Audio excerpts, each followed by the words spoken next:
मित्रांनो, आज आपण चिखली शहरामध्ये आई रेणुका देवीची यात्रा महोत्सव आहे आणि यात्रा महोत्सवादरम्यान आपण बघतोय की भव्य वाहन शोभायात्रा या ठिकाणी निघालेली आहे आणि वाहन शोभायात्रेमध्ये भरगच्च बँड ब्रॉस्ता या ठिकाणी पथक या ठिकाणी आलेला आहे.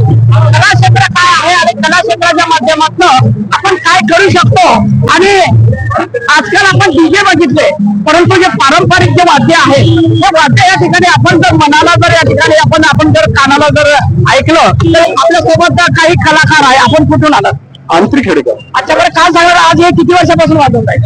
मी म्हणजे 1979 पासून. बरं, देवीच्या यात्रेमध्ये वाजवताना जी मजा आहे ती कशी आहे? एकदम छान, अति गोडगोड गोडगोड. पण या माध्यमातून या ठिकाणी कला क्षेत्राने या कलाकारांना वाव मिळतोय.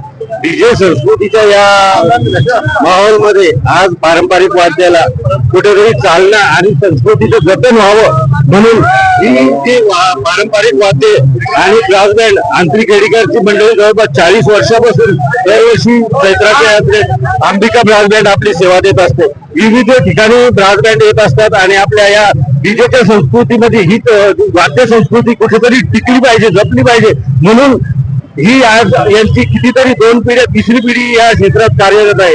कुठेतरी या कलेला वाव मिळाला पाहिजे. डीजे कर्णकर्कश आवाज लोक डीजे पासून दूर पळतात, पण यापासून गर्दी पाहू शकता तुम्ही.